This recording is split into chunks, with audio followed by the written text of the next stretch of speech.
And welcome back, fam bam, to another episode or installment of Metaphysics on Your Mind Again.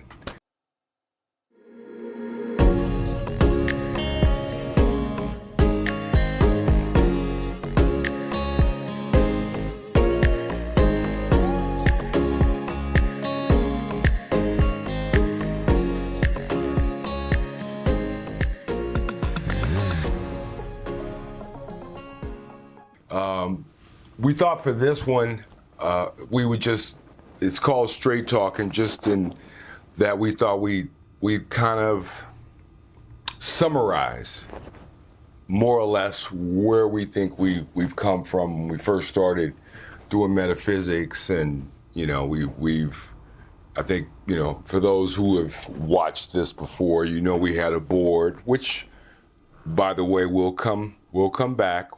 We saw the comments that some people want to, do some more presentations where we can cover some other aspects of the Bible and meditation or whatever, which we're going to do. Everything in life, at least to me, it's learning about the flow. How to get into the flow. And the flow, meaning the universal flow, the flow of life, the flow of nature, the flow of the collective, but you also have, of course, your flow, right? Like we talked about before, it's all about a balancing, right? You are an individual. That's the way you live your life, but you also are part of a collective, right? Beyond yourself. And you have to balance, your individual thing with the roles that you play in the collective, right? Whether it be in a particular social or cultural group or environment, or whether it be in we're talking about a family or some kind of a relationship. You're balancing the solo, with the combo, right? If there's too much of a sacrifice of one, you risk imbalance. So in other words, the point is, when you have the ability or the capacity, or you develop the capacity to fully, or to at least be on the road to individuation, it is not to be interpreted that you are somehow elevating yourself above other people, or you are being selfish, or this or that and the other. What I've learned is the obligation you have is to yourself, that to thine own self be true, as the old adage says. If you are not being authentic to your own constitution, what peculiar or particular talents and gifts you've been given by the universe, God, the Most High, the highest of white lights, however you want to describe the primordial source of all things, okay? You get it. We have free will, so we can decide what this journey is going to be about. But at a certain point, I think many of us discover that when you're not fully awake, you don't even recognize that there is really something to discover beyond what you're born with, who your family is, who eventually the friends you take on, the circumstances. You begin to understand that everyone is different, right? We all know that. Everyone is different and unique. Therefore, the experience that you could or do have with the source of all things, the creator or whatever you want to call it, wouldn't that stand to reason that it would be unique and individual? Of course it does. So the idea that being vetted by some collective or group or organization is superior than to you vetting yourself, I feel is a fallacy. Because the group doesn't live your life for you. The group doesn't know what the contours of your experience have been and will be, because the group is made up of individuals who will also have their own individual experience with the source or the creator, because you're here and then we know you're going to go to the other side, right? We all expire, our bodies expire. So what we've been doing with metaphysics is saying no one is interested in depriving or taking someone away from some practice or spiritual belief system that you have that works for you. That's not even a consideration. We're all on different paths. We're all at different levels. We all have different experiences. So that relationship we have to what I would call the higher self is individuated. It's not a group thing. In my opinion, the relationship I have with the divine has nothing to do with a group or organization or some structure, because then that would be having an intermediary. And I don't need an intermediary. I go straight to the source. But the cost of going straight to the source is surrender. The ego, my ego, it can't get into the garden. So that's the sacrifice in order for me to go direct, not through anybody else's principles and beliefs and this and that and the other. Someone who I got to take your word for it, or because you did it and your grandfather and your great grandfather, you all did it. Since when does that mean that it's right? How long did what some call slavery, which I would call straight out human trafficking, okay, and kidnapping and a lot of other things, but you call it whatever you want. How long did that last? And who were the primary perpetrators of that? You see, it's all about perspective. So if you follow the group, if the group goes over the hill, you go with it. But the relationship that I have, and I believe that others have, is like, no, my relationship to the Most High is my relationship to the Most High, not anybody else's. So that's one of the reasons that we bring forth what we bring forth, is there might be some other souls, hey, and it may be a very small group, a minority, one or two out of 100, might decide that, hey, I've been in this, I was born in that, I've tried this, it didn't really make the connection the way I would like, but I kind of went along with it because, well, it's a tradition, or that's fine. But in the biblical scriptures, it makes reference after reference to being born again. And that doesn't mean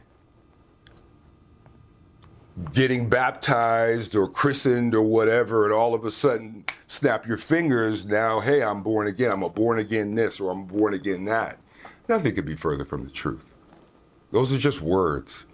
The scripture is talking about, in order for you to be born again, you have to become like a child, which is all the conditions, all the beliefs, all the things you thought you were, all the things the world told you you were, all the things that they tell you, whether they be truth or lies or whatever, you got to strip that away. See, that's the surrender, is that you got to let all that go. You have to release it. Why? Because those are conditions. That's the way you've been conditioned, and it may not always have been in a very positive way, as we know. People can be conditioned to do some pretty horrific things because of what somebody else says. you see. But when you develop your relationship with the kingdom within, then you answer to something a little bit different than what everybody else is doing, or however long they've done it. It doesn't matter, because if we all live by tradition, then there would still be the human trafficking called slavery, wouldn't it? It's a tradition. It was a tradition. Well, my great-great-grandparents did it. Why should I change now? And we've read scriptures that say that everything has its season. The only sure thing we have is change.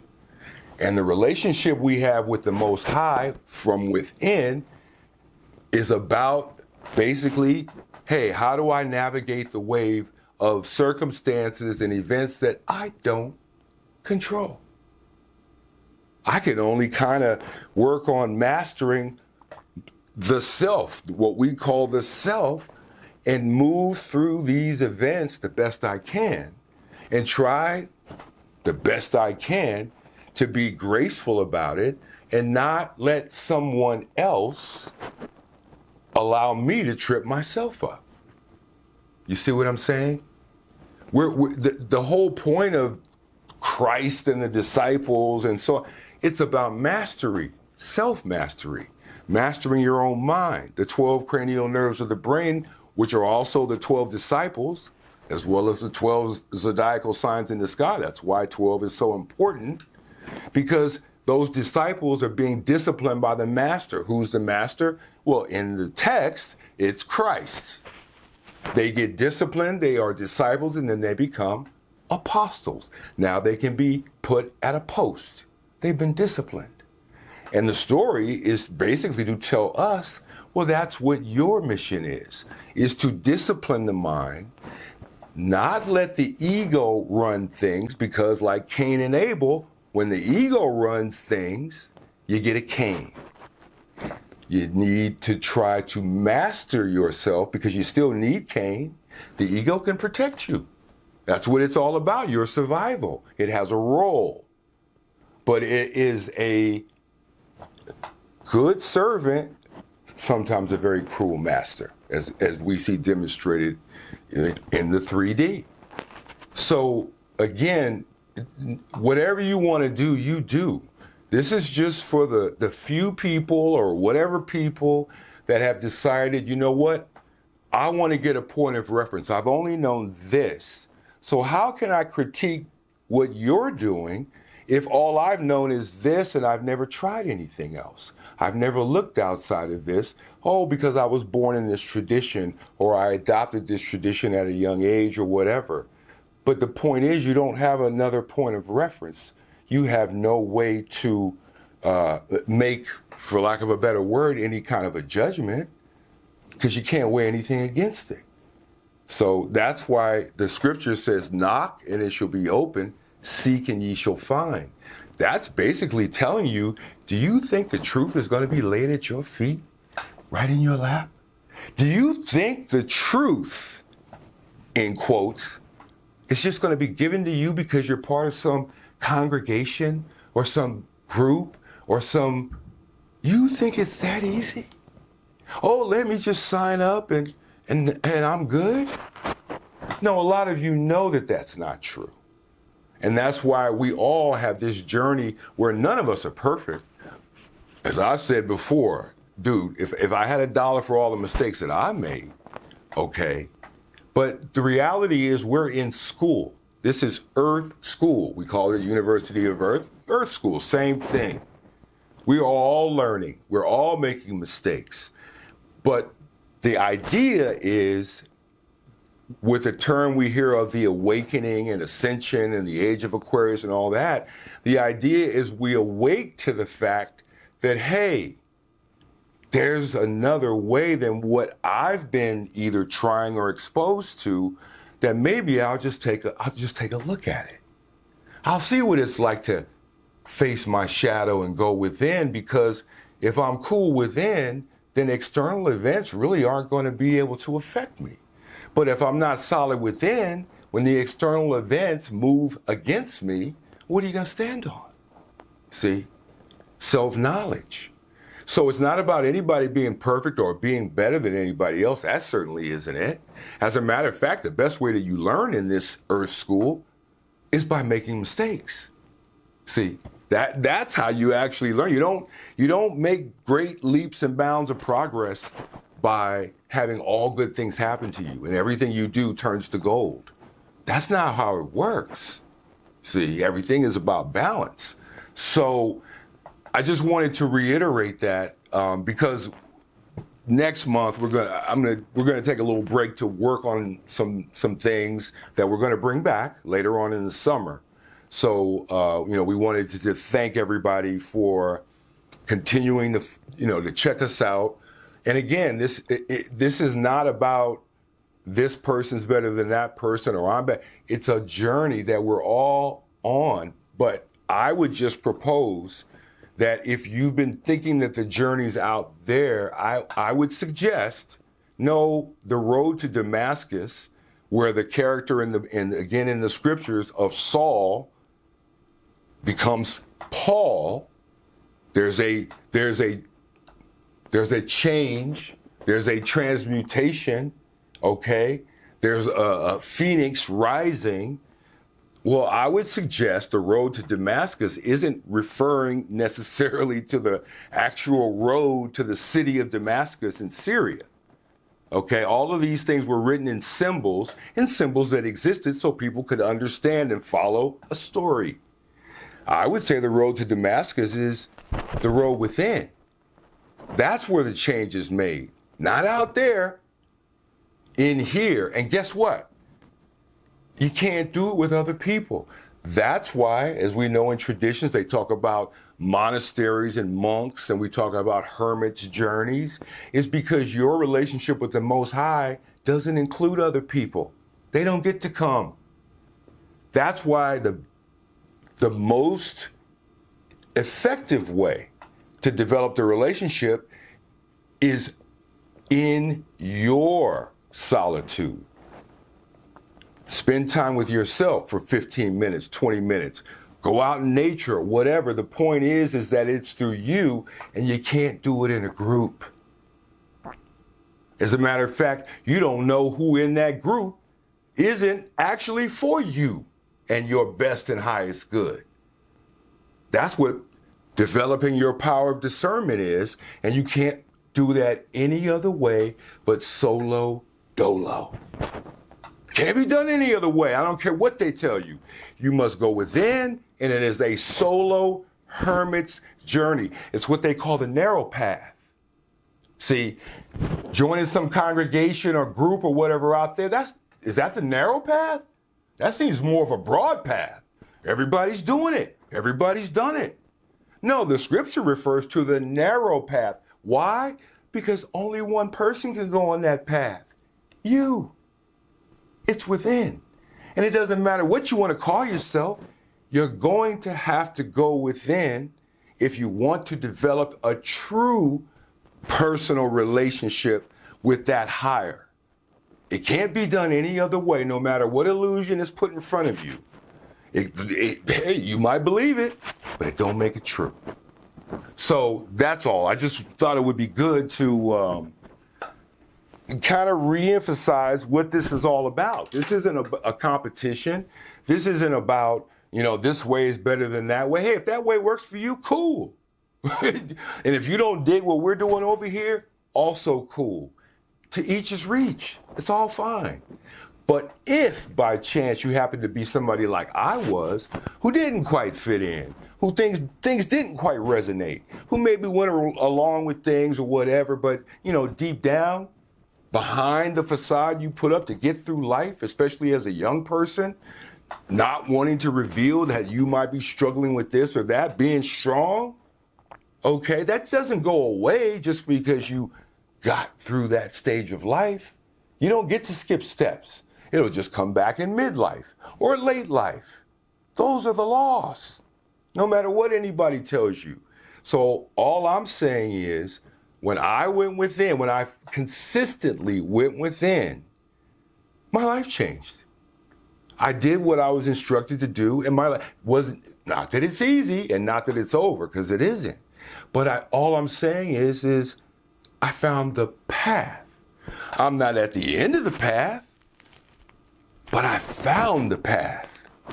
Instead of being all off on all these other byways because this group or that person or this grandparent or great-grandparent or aunt or uncle says this and that and the other. No, you find your path and you're going to be fine. And let them find their path. But there is no path that exists as a collective path because the path to the Most High is individual to you. You don't have to change who you are. You don't have to wear a suit. You don't have to dress a certain way. You can have as many tattoos as you want. You could have had tons of extramarital sex or whatever, but when you come to the Most High and you strip naked, the Most High already knows. You're not kidding anybody. You're not fooling anybody. The universal eye sees it all. You haven't gotten away with anything. But what you have the opportunity to do is to recognize, you know what? Because of what's happened to me, not always my fault, whether it be in the family or in the tradition, things that have happened to me that I don't feel that I deserve happened to me, even though it might be in the grand plan, but that's another story. Hey, you know what? That's a reflection of those other people, not me. But I took that, I internalized that. You might have that experience, but you know what? That's them. They want to trip, let them trip. Your obligation is to you and to your journey and your truth, come hell or high water. Not what the group says, not what this one says, because guess what? When you go out of this planet, guess who you're going out? You're going out solo dolo, same way you came in. And guess who?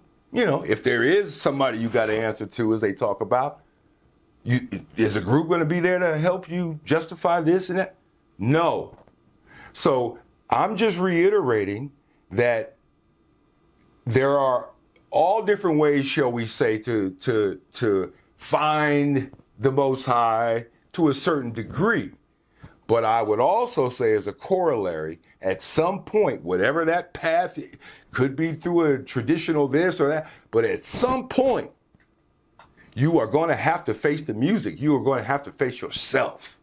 And you're going to have to say, do I have a personal relationship with the Creator, the Most High, Source, Allah, God, Atum, Jehovah, whatever you want to call it? Do I have that? Or do I have a relationship with some group? Anyway, we thank you for sticking with us. We'll be back a little later in the summer. Stick with your meditations if you're doing it. As you said the other day, you were having a little bit of struggle, your mind wandering. That's what it's going to do. That's why the scripture says, knock and it shall be opened, seek and ye shall find. What do you have to do to knock? You have to put an effort in to knock, right? It's not laid in your lap. You got to develop those spiritual muscles. See? You're on the path. That's all that matters. It doesn't matter where you are on the path. It is not a competition. Some people don't understand that, but they will eventually.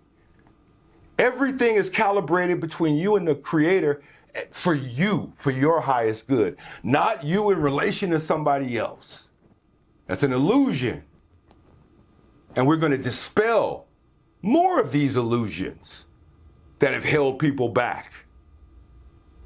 Thank you, and we'll see you later on. You got anything you want to say? Sorry to do all the talking. Anyway, we do thank you for your support, your likes, subscribe, all that. Have a great start to your summer, and we'll see you. Peace.